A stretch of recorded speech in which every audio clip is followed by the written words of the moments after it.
As well as the standard fair use policy, these videos are protected under the Treaty of Peace and Friendship, 1787. Moors are awake. We are taking our place on this planet. Now to the case being protested in Washtenaw County. A woman being punched by a deputy on camera. Shatina Grady was released from jail today. That happened just hours before the Sheriff's Department announced it was launching an investigation into whether the officer responsible should face charges there.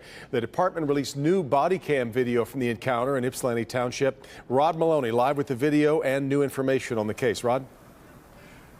Right, Devin, we just got out of the briefing just about 45 minutes ago, and here is the situation. In this parking lot was a similar protest, though not as loud, earlier this afternoon. And Shanita Grady L and her husband came here. They spoke to the protest and were discussing this controversial situation. But the sheriff, Jerry Clayton, had a new bit of information in this case. And what he says is that even though punches were thrown by that officer, and there's no disputing that, he claims that Shatina actually bit the officer before the altercation. Just after midnight Tuesday, the Washtenaw County Sheriff's Office gets a call of a shooting and a crowd of a few dozen people gathering in Ypsilanti. They arrive and find a woman shot sitting in her car. She describes the shooter having come from a home across the street. The homeowners refuse to allow deputies in to do a search, so they set up a perimeter to look for him. At some point, they encounter Shatina and Daniel Grady L at a corner near the home, and they refuse to leave. This is where the scuffle ensues, and Washtenaw County Sheriff Jerry Clayton explains. I'm not, don't touch me. Don't touch me.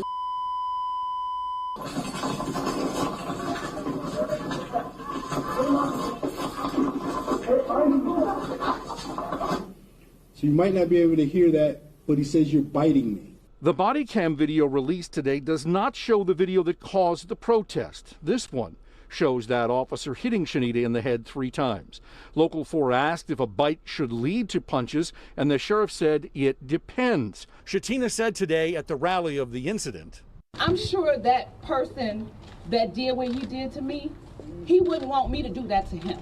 Yeah. He wouldn't want me to do that to his wife or his child. Now, there are 3 separate investigations here. There's the first one trying to find the shooter. They never did find the original shooter in this case. Then there is the investigation that is being done by the Michigan Sheriff's Association looking into the officer's conduct in this. And then there is the arrest of Shatina and her husband itself and where that is all headed. We still don't have really any solutions on any of these cases. Back to you. Well, Rod, you talked about a protest. How did that go this afternoon? Well, the protest was large, but very quiet. They went out of their way to make the point that this can't get out of hand, that it needs to be peaceful, but make the point that, in their belief, that police brutality is a big problem that needs to be addressed. And we'll have more on that coming up on Local 4 News at 6. All right. Rod, we'll talk to you then.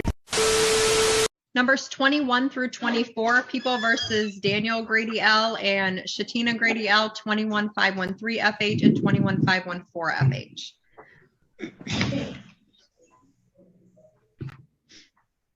Are we going to do both of these together? I mean, they're the same motions from the people.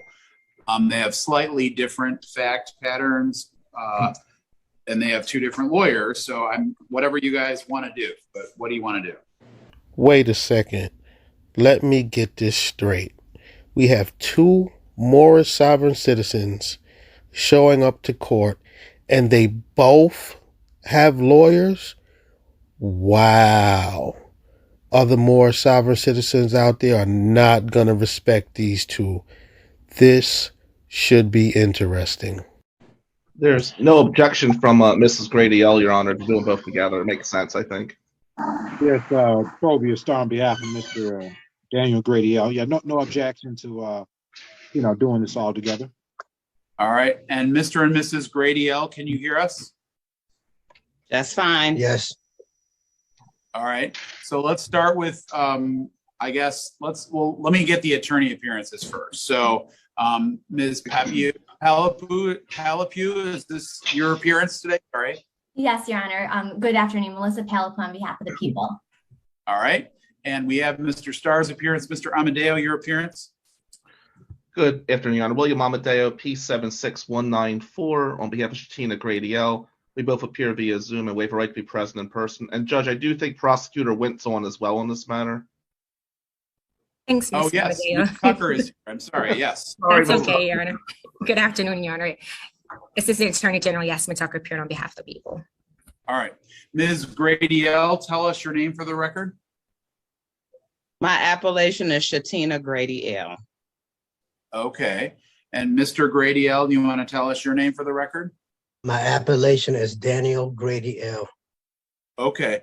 I mean, okay, I'll bite. That's fine with me. Appellation is a little unusual, but I'll go with it. So, An appellation is definitely very unusual. And when you hear someone say they have an appellation, you can bet your bottom dollar that they are Moorish sovereign citizens. When they say, I don't have a name, I have an appellation, they most definitely are Moorish sovereign citizens. And it's funny how the judge is just playing along.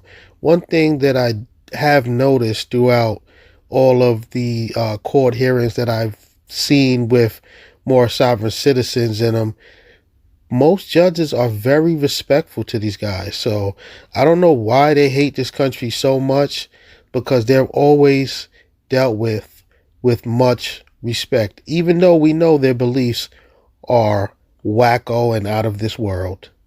all right, today is the date and time set for the people's motions to admit, I guess, acts of prior motion, more 404B motions. So that's in the biz. Notice and a motion in limine to admit prior acts.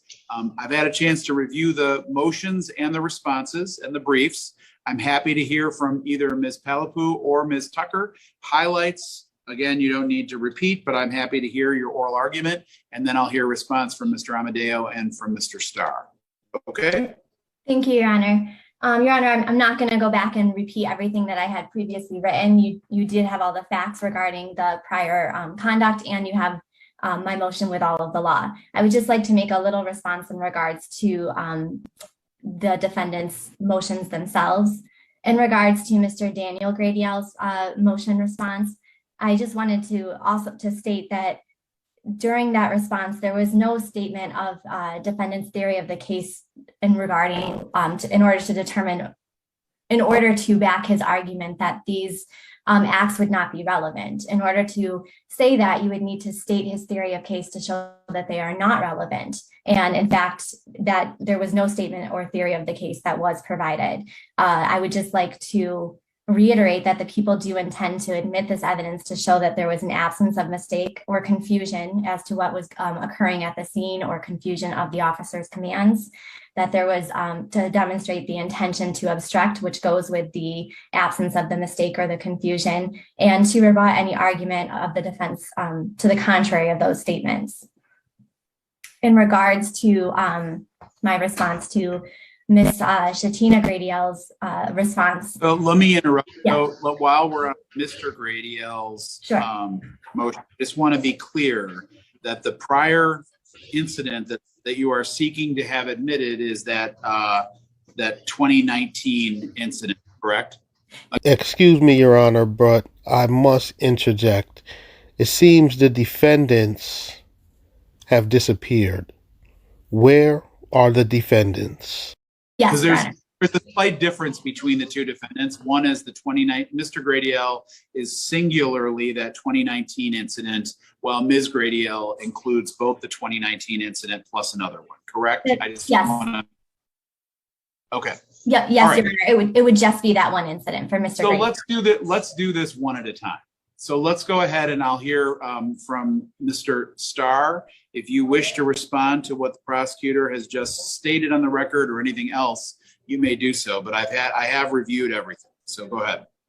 Yeah. So first is to the my alleged facts. It's clear, and I do provide some basis here as to my client and why, if the 404B were allowed to come in, it would basically strip away what I'm alleging in my facts as to what occurred.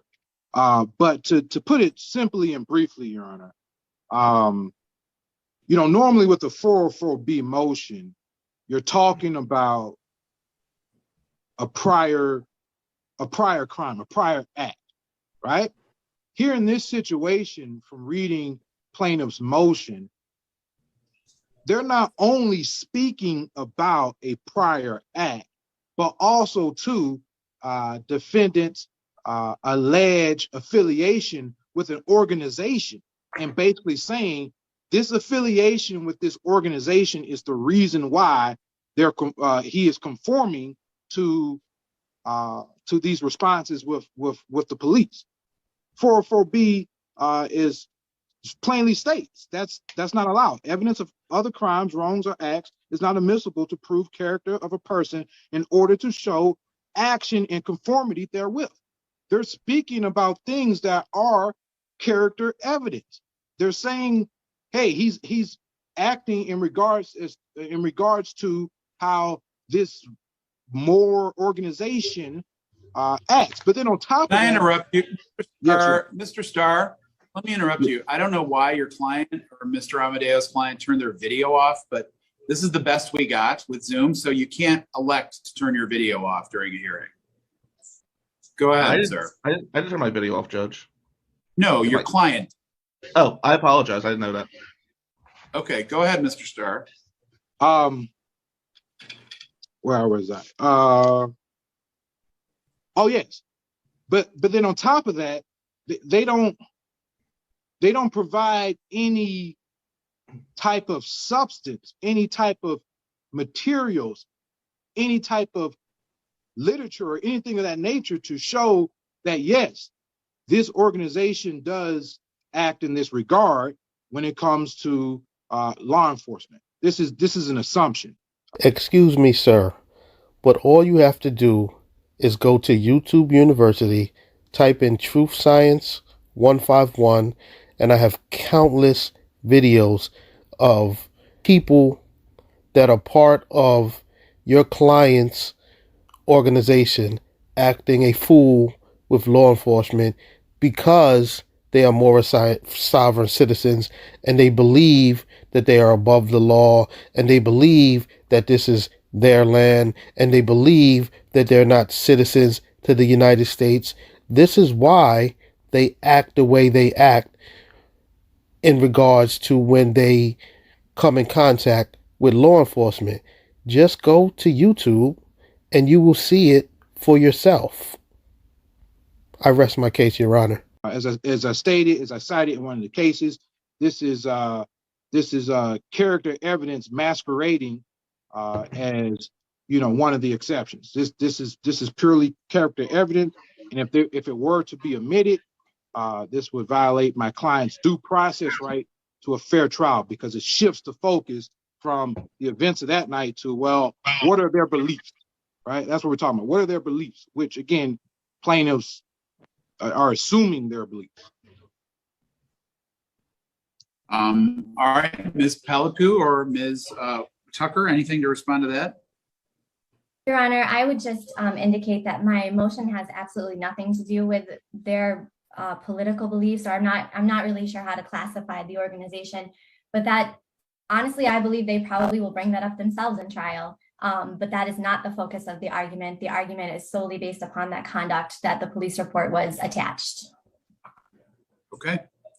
All right. And then since we have kind of argued that issue, I'm going to shift it now to Ms. Grady L. And again, there were two, I believe, there were two incidences in that question. So is there anything else you wish to comment there? Your Honor, I'll just state the same thing, that the response to my motion did not provide any theory of the case or any explanation as to why this information would not be relevant. The people intend to utilize this information for the same purpose as previously stated, to show that there was an absence of mistake or confusion, and to show that there was the intention to obstruct the officers when going to that scene, and to rebut any argument from the defense to the contrary. Okay. And Mr. Amadeo, any specific response for today's hearing? Your Honor, you read our reply, and so did your staff, and I'll rest on that. I'll just add a couple things briefly. I don't know what the Attorney General means when there's no theory. This squarely rests on the Denson case. There's no striking similarity. In fact, the only similarity, Your Honor, is that my client's been a victim from 2 police agencies. I'll leave it at that. Thank you.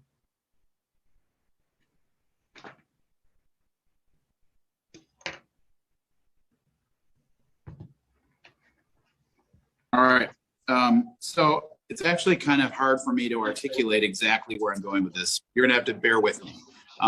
In gross summary, I've reviewed all of the case law and the relevant rules of evidence and core rules on this issue.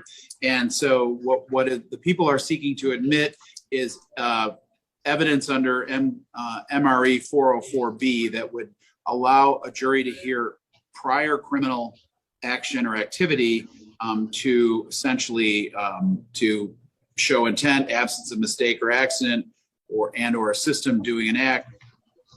It's somewhat limited to those purposes, and so I am cognizant both of Mr. Starr and Mr. Amadeo's arguments, but in looking at and that's why I was kind of trying to articulate the particulars of the differences between the two. So the 2 defendants share one incident that the people are seeking to admit prior evidence on, that being the March 2019 incident, I believe, in the parking lot. And Mr. Amadeo, you bring up the question of striking similarity. And actually, I do find that there is striking similarity in what happened in that 2019 incident, as well as what is alleged in this case. I will note for the record that in the 2019 incident, there was a refusal on the part of the defendants to identify themselves, provide documentation. There was a refusal to cooperate with the police agency. Eerily similar family arriving and surrounding and videotaping the situation, and that allegedly in this case, in the current case, but what I believe was confirmed in the earlier case was the police had to act to not only break windows but physically remove the defendants. Wow. Did you guys just hear that? The police had to break these Moorish sovereign citizens' window to get them out of the car. Boy, do I wish I got my hands on that footage. That would be a lovely thing to view. These Moorish sovereign citizens do not respect the law, which is why officers are constantly having to break their windows to get them out of their personal conveyances. So I do find that that the evidence for March 2019, that incident in the Walmart parking lot, is admissible under 404B. It is not the finding in my analysis of this that it is unduly prejudicial. I believe there are methods the defense can cure any potential undue prejudice with both jury instructions regarding the 404B evidence, as well as, yet to be determined examination and cross-examination of witnesses. So I believe that the defense has the mechanism to either cure or mitigate the potential for undue prejudice in this. So I will grant the people's motion as to both defendants on the 2019, I'm just going to call it the Walmart parking lot incident. The other interesting piece, though, is looking at Ms. Grady L's other instance. And so the people are seeking to admit evidence from a December 2019 high-speed chase. Say what? And while there are some similarities between the kind of the end result of that chase, I do find that under the Benson case that there is not a striking similarity, and that I am going to deny the people's motion as to that incident. So the ruling of the court, and so I will sign that order upon submission. Thank you. Thank you, Your Honor. Have a good day. Thank you. Well, hold on one second. Thank you, Your Honor. Hold on one second. Is this also a pretrial or just these motion hearings? I thought it was also a pretrial. I know. Hold on a second. before I let you go, Yeah. settle down. Let's get to my docket.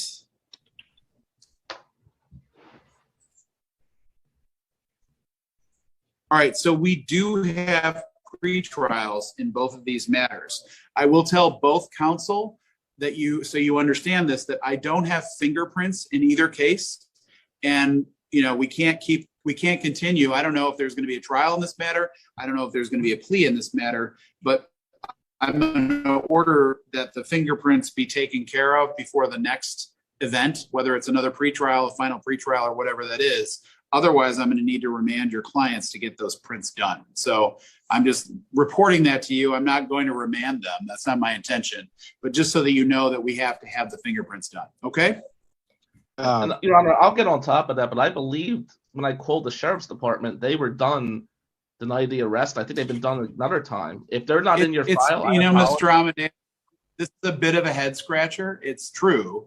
But the fact is everybody gets fingerprinted when they're arrested, but somehow the fingerprints don't get attached to the court file.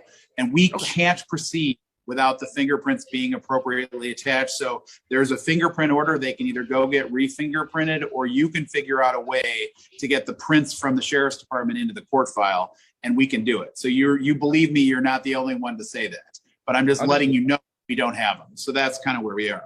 And so I'm not going to set another event for next week. I'm not saying I'm going to remand your clients in a week, but what I'm just saying is we got to get that done. So what do you think, counsel, that the next step in this trial is? These are 21 cases. So we're at pretrial status, but my next step would be to set a final pretrial and a trial date.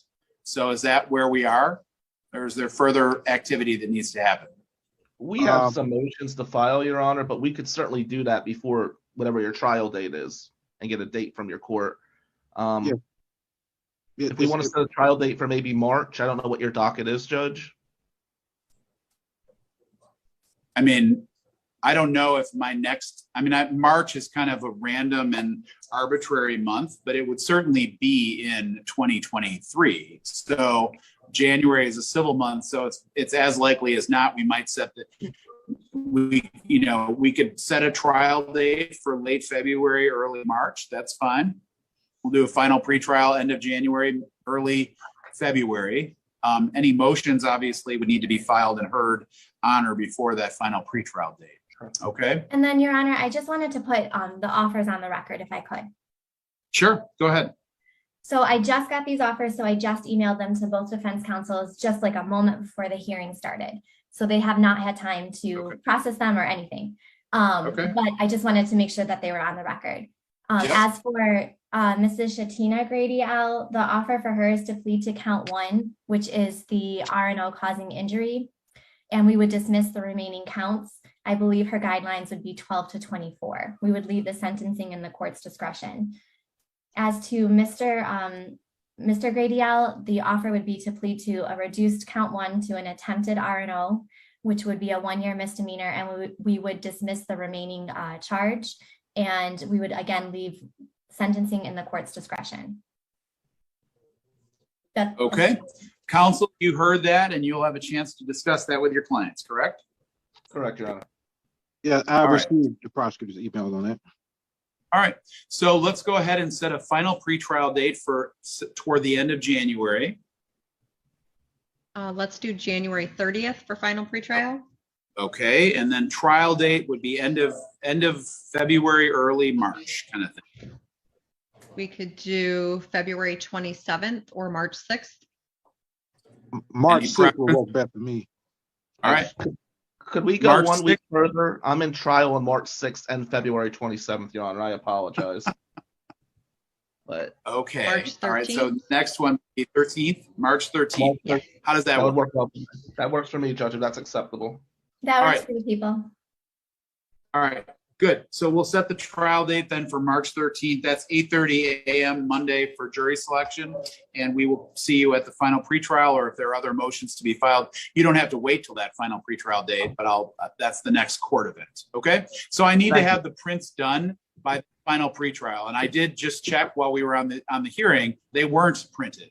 The sheriff's department does not have fingerprints for them. So that's going to need to happen. Okay. All right. I was told differently. I apologize, but I'll get on top of that. No, I mean, I'm not, I wasn't there, but I'm just letting you know what we know. So, okay. Thank you. All right, thank you, Your Honor. Yep. Do you see how much smoother these court hearings go when individuals actually allow themselves to be represented by lawyers? Everything went so smooth. I actually applaud these two Moorish sovereign citizens for letting their lawyers handle everything. There was no silly objections or, I want to represent myself, and then just spewing random cases that have nothing to do with anything. So these two Moorish sovereign citizens actually have a fair chance of beating whatever charges it is that they're fighting. So this is a lesson to any other Moorish sovereign citizen who gets into any type of trouble with law enforcement. Do not represent yourself. Let a licensed attorney represent you. And as you can see, things go much smoother. It's way less of a headache for you and the judge and everybody involved, for that matter.